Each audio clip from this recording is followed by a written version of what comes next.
हाँ बेटे, मैंने पिछली क्लास में बताया था, थोड़ा आयनाइजेशन इंथैल्पी के बारे में बताया था। अभी मैं उसी का रीजन बता रहा हूँ। क्या रीजन है ग्रुप सेकेंड के प्रत्येक एलिमेंट का आयोनाइजेशन इंथैल्पी अपने सामने वाले ग्रुप 13 के प्रत्येक एलिमेंट से ज़्यादा होता है। होना चाहिए कम, लेकिन होता है ज़्यादा। जैसे देखो यहाँ पर ये बेरिलियम है, ये मैग्नीशियम है, कैल्शियम हो गया, स्ट्रांशियम हो गया, बेरियम हो गया। बेटा ये ग्रुप सेकेंड का एलिमेंट है। और यहाँ पर ग्रुप 13 का एलिमेंट इसके सामने है। ग्रुप 13 में बोरोन आ गया, एल्यूमिनियम आ गया, गैलियम आ गया, इंडियम आ गया और थैलियम आ गया।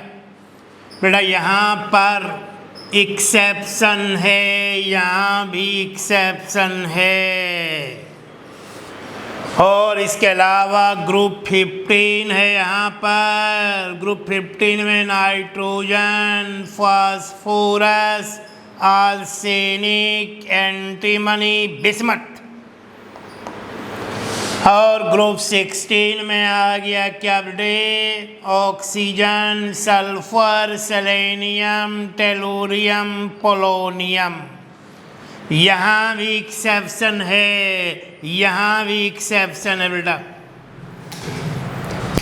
यहाँ पर बेरिलियम का फर्स्ट आयनाइजेशन इंथैल्पी बोरोन के फर्स्ट आयनाइजेशन इंथैल्पी से होना चाहिए कम, लेकिन होता है ज़्यादा।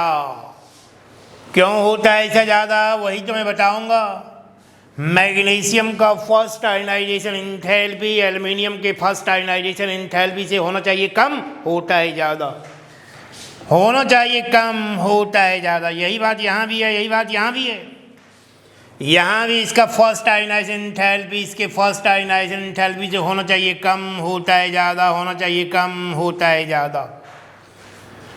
बेटे इसके पीछे कुछ, इसका जवाब आज मुझे देना इस वीडियो लेक्चर में। इस सवाल का जवाब आज के वीडियो लेक्चर में मैं दूंगा आपको। बेटे जैसे देखो, एक चीज़ मैंने बताया था, एस सबसेल पूरा भरा हुआ है। ये मोर स्टेबल होगा S1 से। पूरा भरा हुआ है 2 इलेक्ट्रॉन है, आधा भरा हुआ है 1 इलेक्ट्रॉन हो गया। ये मोर स्टेबल है। P सबसेल फुल फिल्ड है, पूरा भरा हुआ है, मैक्सिमम 6 इलेक्ट्रॉन है बेटा। मोर स्टेबल है किसी और सिस्टम से, P1 से, P2 से, P3 से,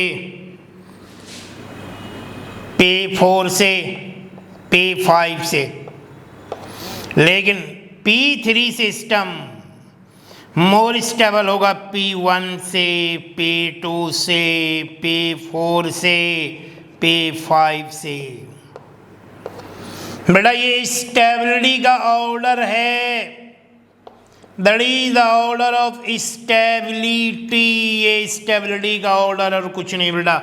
एस सबसेल बताया था मैंने इलेक्ट्रॉनिक कॉन्फ़िगरेशन में। एस सबसेल घर की मम्मी, मम्मी का बच्चा, सेल का बच्चा subshell. S subshell maximum 2 electron है, मिनिमम 1 है, मतलब मैक्सिमम 2 हो गया। फुल फिल्ड पूरा भरा हुआ है एस सबसेल।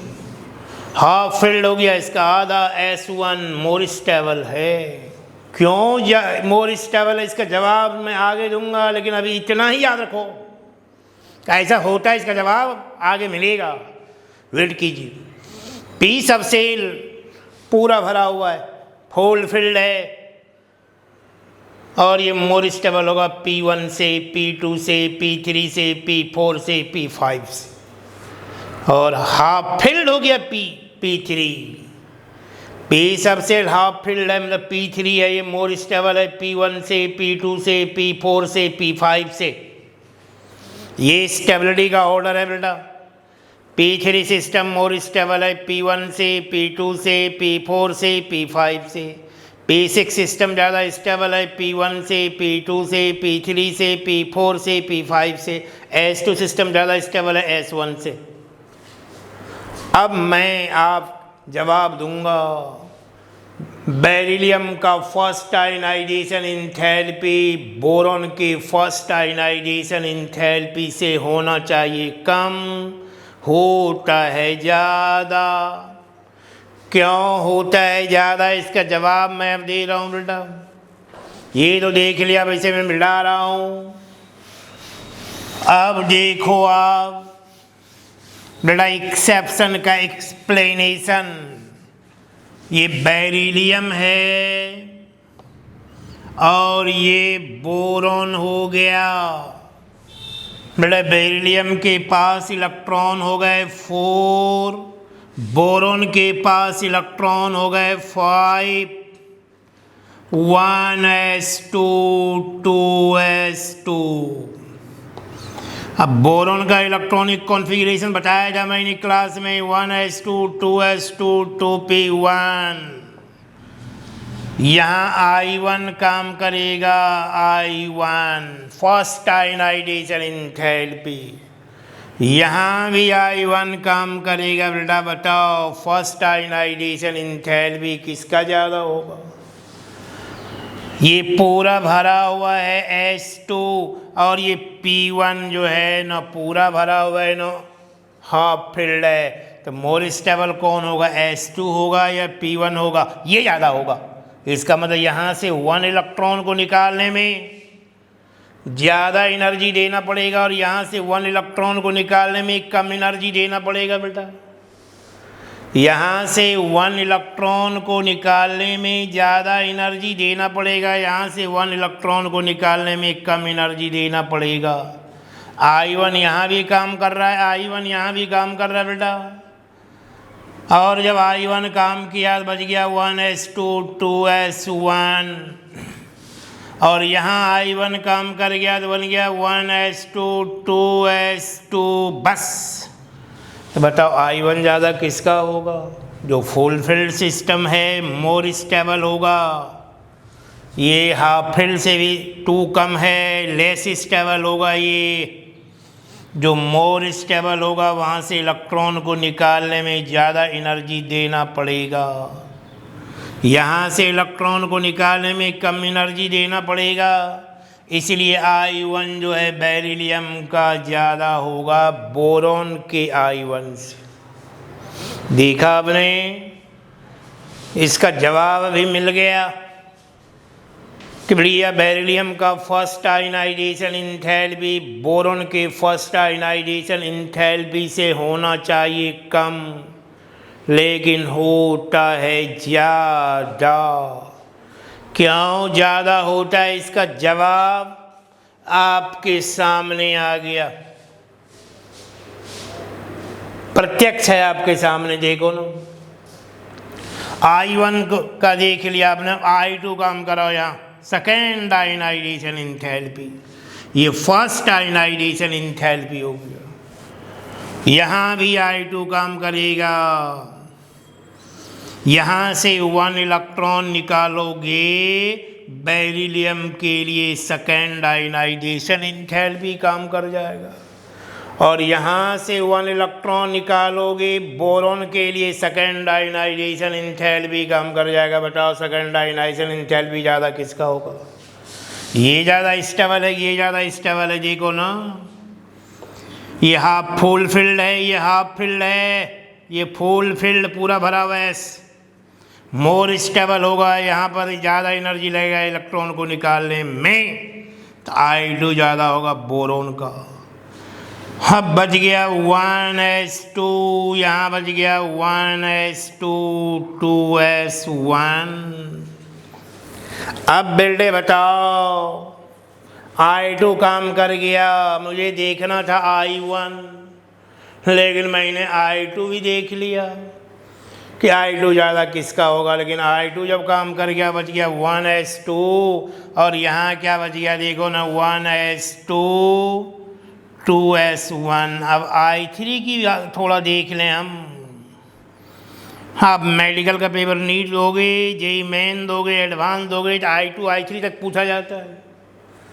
अब I3 की बात करें हम, यहाँ से 1 इलेक्ट्रॉन निकालोगे बेरिलियम के लिए, थर्ड आयनाइजेशन एंथैल्पी काम करेगा। और यहाँ से 1 इलेक्ट्रॉन निकालोगे आप बोरॉन के लिए, थर्ड आयनाइजेशन एंथैल्पी काम कर जाएगा। बेटा I3 ज़्यादा किसका होगा बताओ? ये ज़्यादा स्टेबल है कि ये ज़्यादा स्टेबल है? देख रहे हैं आप, नज़र के सामने है बेटा, दिख रहा है आपको, ये ज़्यादा स्टेबल है। I3 ज़्यादा होगा बेरिलियम का बोरॉन के।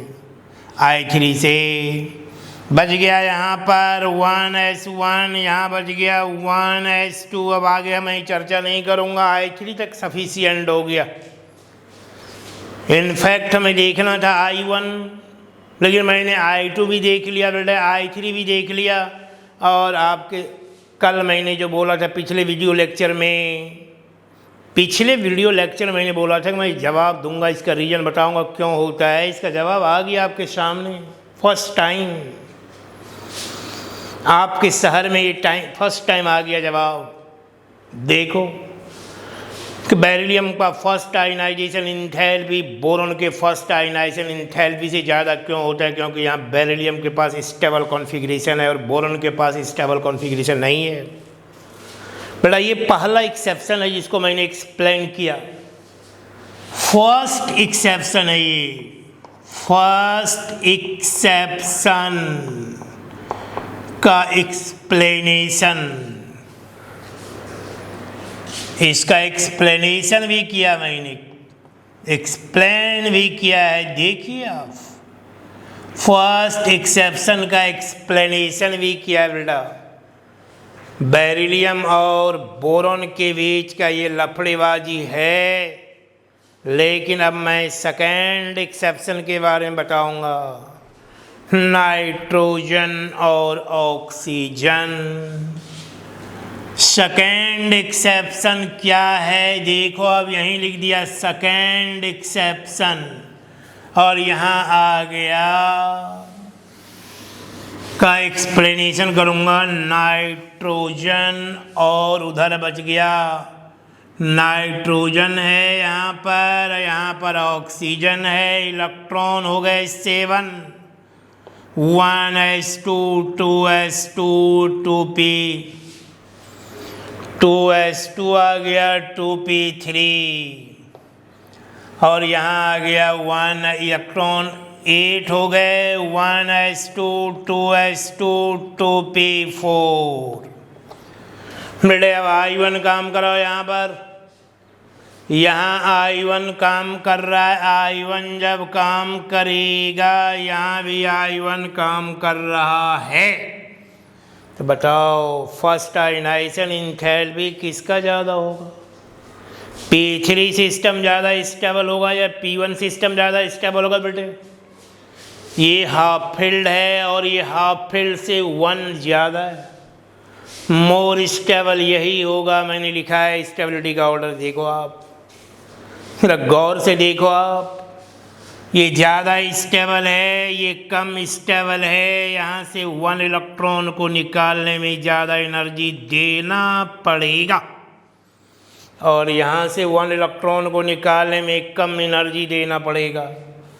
I1 किसका ज़्यादा होगा? तो बताओ नाइट्रोजन का होगा, जबकि पीरियोडिक ट्रेंड के अनुसार इसका कम होना चाहिए, इसका ज़्यादा होना चाहिए। लेफ्ट राइट चलने से ये ग्रुप 15 का एलिमेंट है, ये ग्रुप 16 का एलिमेंट है।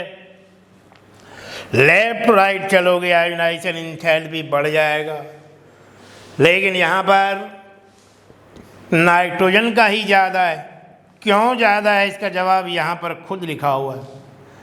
नाइट्रोजन के पास P3 सिस्टम है और ऑक्सीजन के पास P4 सिस्टम है। ये हाफ फील्ड है, ये हाफ फील्ड से 1 ज़्यादा है, ये मोर स्टेबल है, ये लेस स्टेबल है।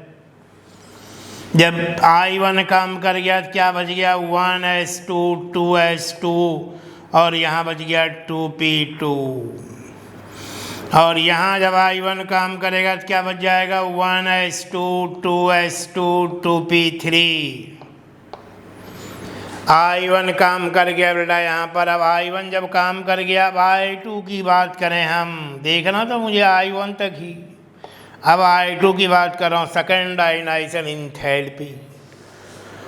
I1 हो गया फर्स्ट आयनाइजेशन इंथैल्पी, I2 हो गया सेकेंड आयनाइजेशन इंथैल्पी। बेटे ये P2 सिस्टम है और ये P3 सिस्टम है, ये हाफ फील्ड है और ये हाफ फील्ड से भी कम है। बताओ ज़्यादा स्टेबल कौन होगा? ये हाफ फील्ड है और ये हाफ फील्ड से भी 1 कम है, ये मोर स्टेबल होगा। लिखा है मैंने स्टेबिलिटी में, देखना। I2 ऑक्सीजन का ज़्यादा होगा, नाइट्रोजन का कम होगा।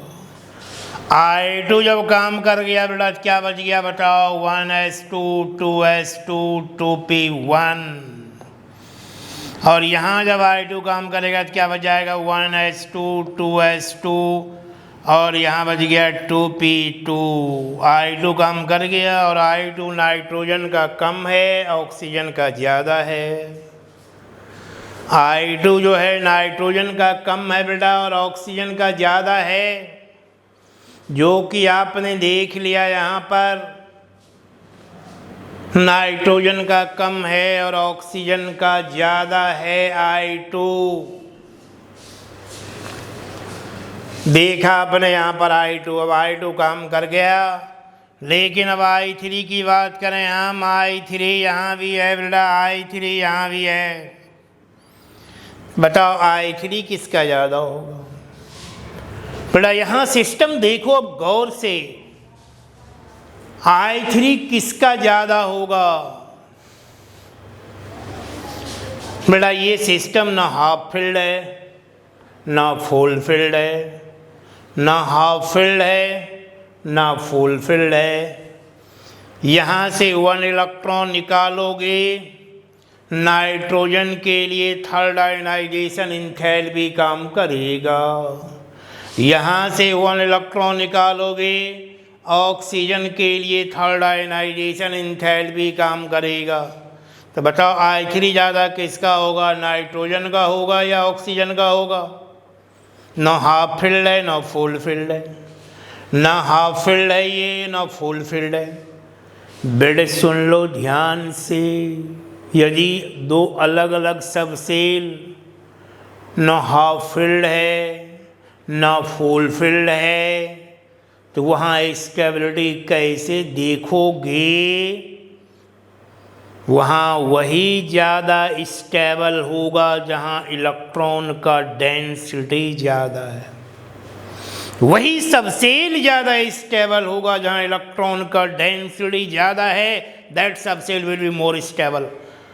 तो बेटा डेंसिटी ज़्यादा यहाँ पर है या डेंसिटी यहाँ पर ज़्यादा है? देखो यहाँ P2 यहाँ P1, डेंसिटी यहाँ ज़्यादा, ये ज़्यादा स्टेबल होगा, इसलिए I3 ज़्यादा होगा ऑक्सीजन का। नाइट्रोजन का I3 कम होगा और ऑक्सीजन का I3 ज़्यादा होगा। इस तरह हमने I1 I2 I3 के बारे में दिखाया। फर्स्ट एक्सेप्शन सेकेंड एक्सेप्शन बताया।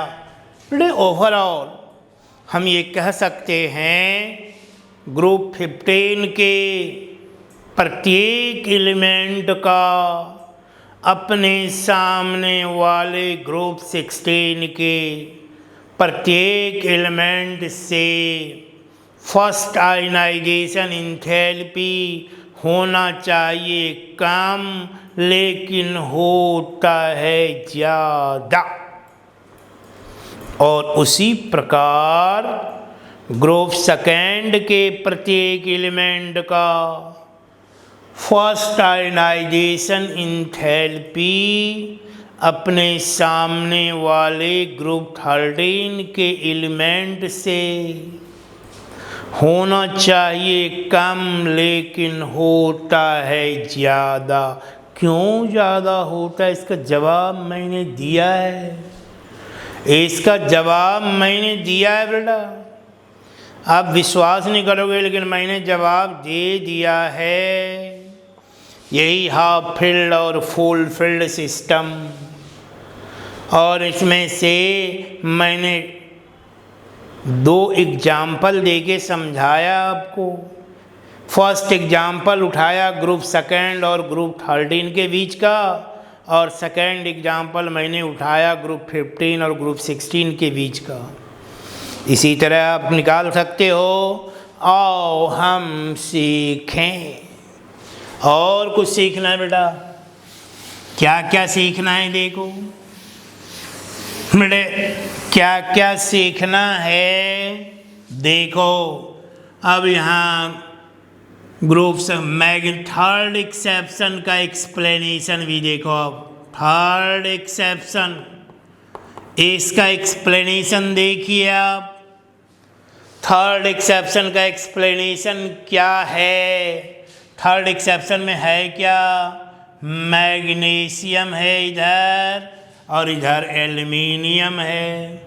मैग्नीशियम के पास 12 इलेक्ट्रॉन है बेटा, एल्युमिनियम के पास 13 इलेक्ट्रॉन है। मैग्नीशियम का कॉन्फ़िगरेशन हो गया 1s2 2s2 2p6 3s2, और यहाँ आ गया 1s2 2s2 2p6 3s2 और 3p1। बेटा ये मैग्नीशियम और एल्युमिनियम का दिया मैंने। यहाँ भी I1 काम करेगा, यहाँ भी I1 काम करेगा। बताओ I1 ज़्यादा किसका होगा? मैग्नीशियम का होगा या एल्युमिनियम का I1 ज़्यादा होगा? बेटे जरा ध्यान से देखो, यहाँ जो है 3s1 है, यहाँ 3s2 है बेटा, s पूरा भरा हुआ है। यहाँ बाहर में 3p1 है जो कि हाफ फील्ड से भी 2 कम है। तो मोर स्टेबल ये होगा, ये लेस स्टेबल होगा। इसका मतलब ये हो गया बेटा कि यहाँ से 1 इलेक्ट्रॉन को निकालने में ज़्यादा एनर्जी देना पड़ेगा, और यहाँ से 1 इलेक्ट्रॉन को निकालने में कम एनर्जी देना पड़ेगा। बेटे अब यहाँ I1 काम कर गया, बच गया 1s2 2s2 2p6 3s1, और यहाँ बच गया 1s2 2s2 2p6 3s2। बताओ I1 ज़्यादा किसका होगा? I1 ज़्यादा इसका होगा बेटा। I1 ज़्यादा हो गया इसके I1 से। लेकिन I2 की बात करोगे आप, यहाँ से 1 निकल गया, बच गया, यहाँ कुछ नहीं जब आ गया 3s2। अब I2 की बात यहाँ भी करोगे, ये फुल फील्ड है, यहाँ हाफ फील्ड है। यहाँ से 1 इलेक्ट्रॉन निकालने का मतलब हो गया एल्युमिनियम के लिए सेकेंड आयनाइजेशन एंथैल्पी काम कर गया, और यहाँ से 1 इलेक्ट्रॉन निकालने का मतलब हो गया मैग्नीशियम के लिए सेकेंड आयनाइजेशन एंथैल्पी। तो बताओ किसका ज़्यादा होगा? मैग्नीशियम का होगा या एल्युमिनियम का होगा? एल्युमिनियम का होगा बेटा। ये आ गया देखो आप। अब यहाँ पर I2 काम कर गया। I2 के बाद क्या बच जाएगा? 1s2 2s2 2p6, और यहाँ क्या बच जाएगा? 1s2 2s2 2p6 3s1। अब I3 काम करेगा, यहाँ भी I3 यहाँ भी काम करेगा। बताइए I3 का मतलब यहाँ से 1 इलेक्ट्रॉन निकालना है, तो एल्युमिनियम के लिए थर्ड आयनाइजेशन एंथैल्पी काम करेगा, और यहाँ से 1 इलेक्ट्रॉन निकालोगे तो मैग्नीशियम के लिए थर्ड आयनाइजेशन एंथैल्पी काम करेगा। बताओ ज़्यादा स्टेबल कौन होगा? ये होगा, और क्या। P6 पूरा भरा हुआ है, ये S1 हाफ फील्ड है, ये फुल फील्ड है। मोर स्टेबल, यहाँ से 1 इलेक्ट्रॉन को निकालने में ज़्यादा एनर्जी देना पड़ेगा, और I3 ज़्यादा होगा बेटा इसका, और इसका I3 कम होगा।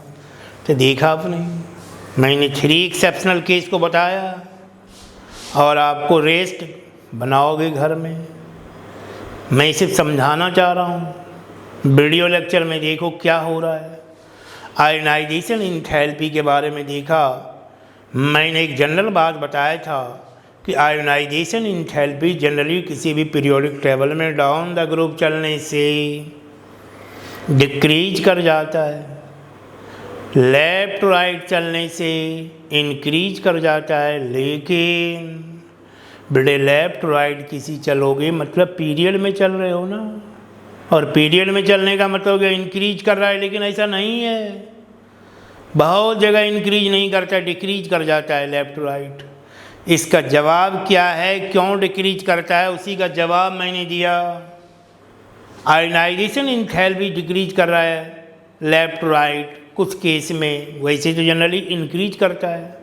बेटा मैं आयनाइजेशन इंथैल्पी बोल रहा हूँ, इसका मतलब समझ जाओ फर्स्ट आयनाइजेशन इंथैल्पी। कुछ नहीं बोलने, सिर्फ आयनाइजेशन इंथैल्पी बोलने, समझ जाओ फर्स्ट बोल रहे हैं, अंडरस्टूड है।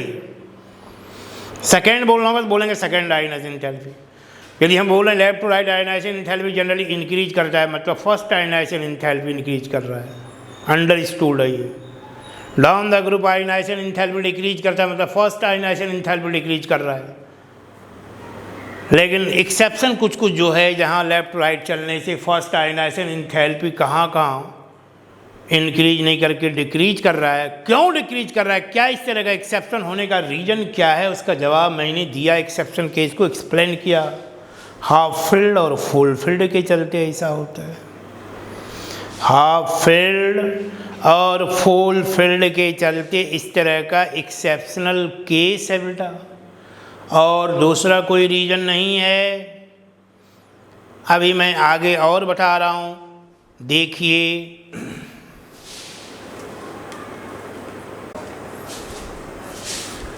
हाँ बेटा ये तो देखा आपने, 3 एक्सेप्शनल केस को मैंने अभी एक्सप्लेन किया, और 4th एक्सेप्शनल केस भी है, उसको भी जैसे फास्फोरस और सल्फर के बीच इस तरह के केस को भी एक्सप्लेन कर सकते हो आप। फास्फोरस और सल्फर के बीच भी एक्सेप्शन है। 4th एक्सेप्शन,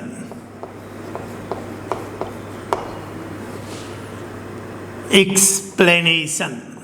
4th एक्सेप्शन का एक्सप्लेनेशन क्या है।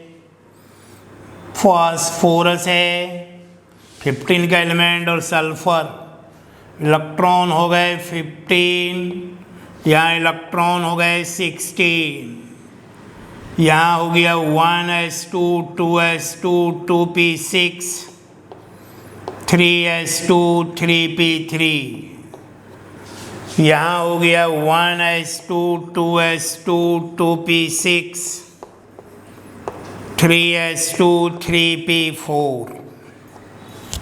देखा आपने, फास्फोरस और सल्फर के बीच का केस है, कंडीशन है बेटा।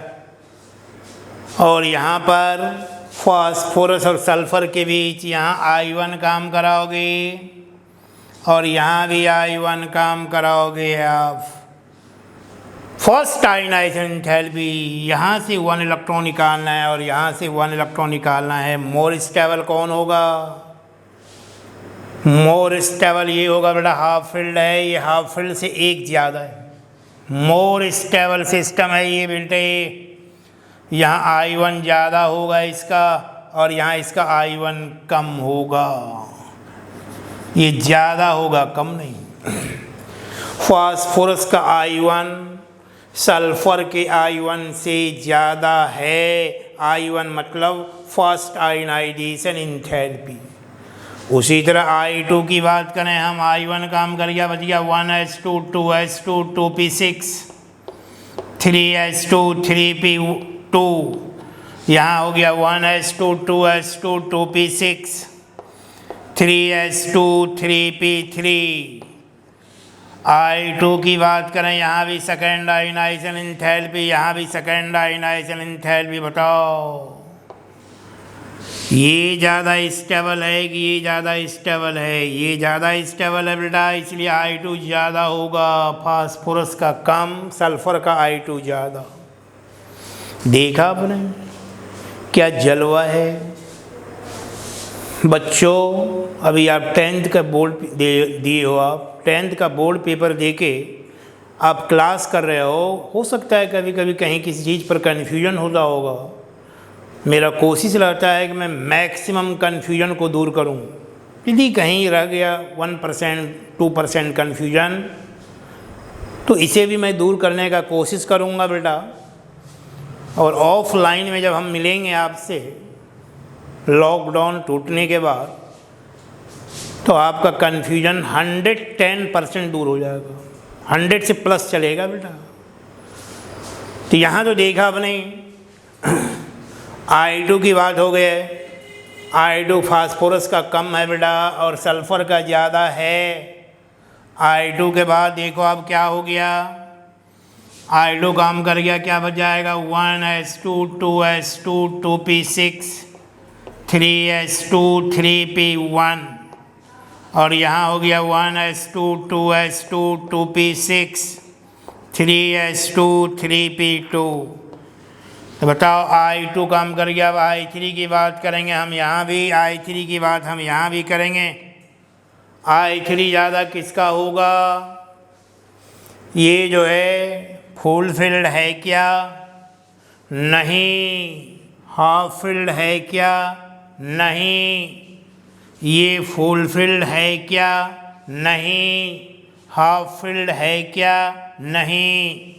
तब एक बात सामने निकल के आएगा, यदि दो अलग अलग सब सेल, दो अलग अलग सिस्टम, ना फुलफिल्ड है ना हाफ फिल्ड है, उस कंडीशन में वही सब सेल ज़्यादा स्टेबल होगा जहाँ इलेक्ट्रॉन का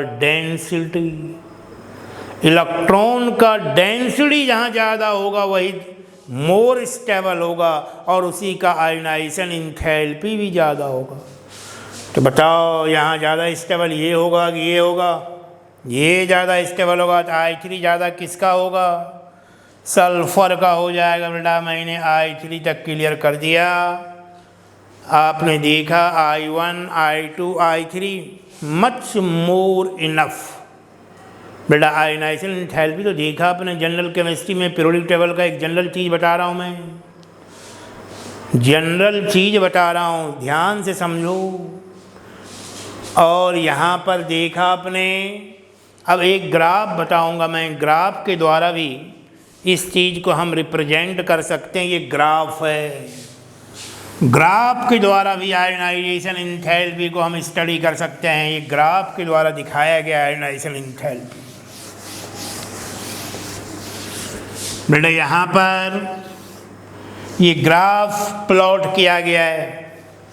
फर्स्ट आयनाइजेशन एंथैल्पी, IE का मतलब हो गया आयनाइजेशन, और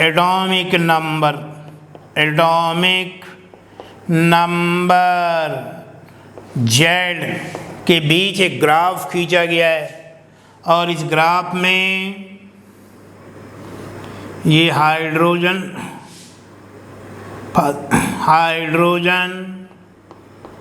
लिथियम,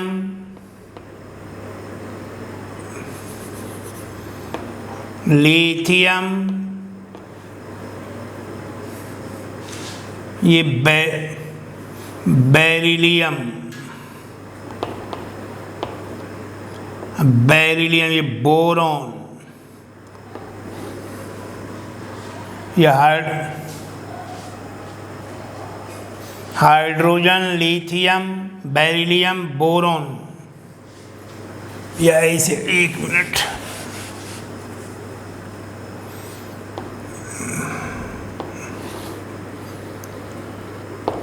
ये ग्राफ,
ये ग्राफ देखो आप, बहुत काम का चीज़ है ये। फर्स्ट आयनाइजेशन एंथैल्पी और एटॉमिक नंबर के बीच ये ग्राफ खींचा गया है, और ग्राफ में देख रहे हैं फर्स्ट पीरियड में है क्या, हाइड्रोजन हीलियम, और हीलियम का ionisation enthalpy, first ionisation enthalpy सबसे ज़्यादा आ रहा है, और lithium, beryllium, boron, carbon, nitrogen, oxygen, fluorine, neon, यहाँ लिथियम से ज़्यादा बेरिलियम का है, लेकिन बेरिलियम से बोरॉन का कम है। मैंने एक्सेप्शन बताया था, देखो ग्राफ में भी नीचे आ गया बोरॉन का ग्राफ, फिर कार्बन का बढ़ गया, नाइट्रोजन का बढ़ गया, फिर ऑक्सीजन का कम हो गया, ये नीचे आ गया ऑक्सीजन, फिर फ्लोरीन का बढ़ गया, फिर नियॉन का बढ़ गया, फिर थर्ड पीरियड में देखो सोडियम, मैग्नीशियम का बढ़ गया, फिर एल्युमिनियम का उससे कम आ गया, ग्राफ में नीचे दिख रहा है ग्राफ। फिर एल्युमिनियम से ग्राफ सिलिकॉन का ज़्यादा हो गया, फास्फोरस का ज़्यादा है, फिर नीचे आ गया सल्फर का, फिर क्लोरीन का, फिर आर्गन का। बेटे जितने भी एक्सेप्शनल केस था उसको मैंने ग्राफ के द्वारा दिखाया, ये देखो जितने भी एक्सेप्शनल केस थे उसको ग्राफ भी दिखा रहा है, यहाँ ग्राफ में दिख रहा है, ये आपके सामने ये ग्राफ दिख रहा है, और जहाँ जहाँ एक्सेप्शन था वो ग्राफ में आ गया।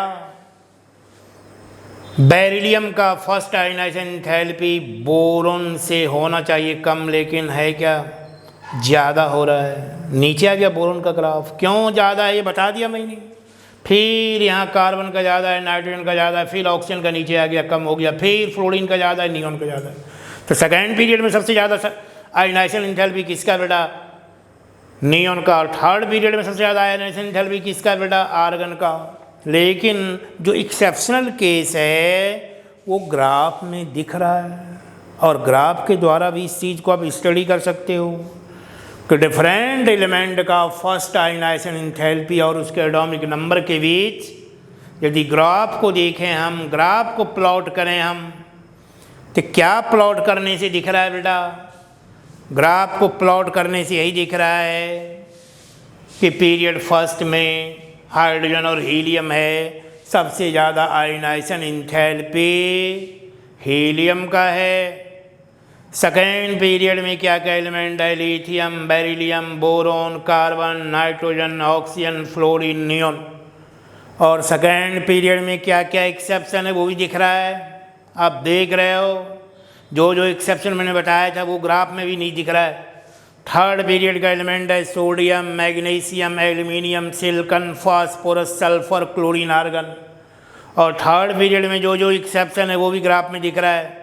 मैग्नीशियम का ज़्यादा, एल्युमिनियम का कम है, फास्फोरस का ज़्यादा है, सल्फर का कम है। मेरे बच्चों आपको ग्राफ के द्वारा भी मैंने इन चीज़ों को दिखा दिया, और फिर अगले वीडियो लेक्चर में मैं आपको और चीज़ बताऊंगा जनरल क्लास का, मज़ा आ जाएगा, भयानक चीज़ आएगा अगली क्लास में। नीट और जेईई मेन के लिए कुछ प्रॉब्लम बताऊंगा जनरल केमिस्ट्री का, और कैसे आप बनाओगे। ठीक है, नेक्स्ट क्लास में फिर मिलूँगा, गुड बाय।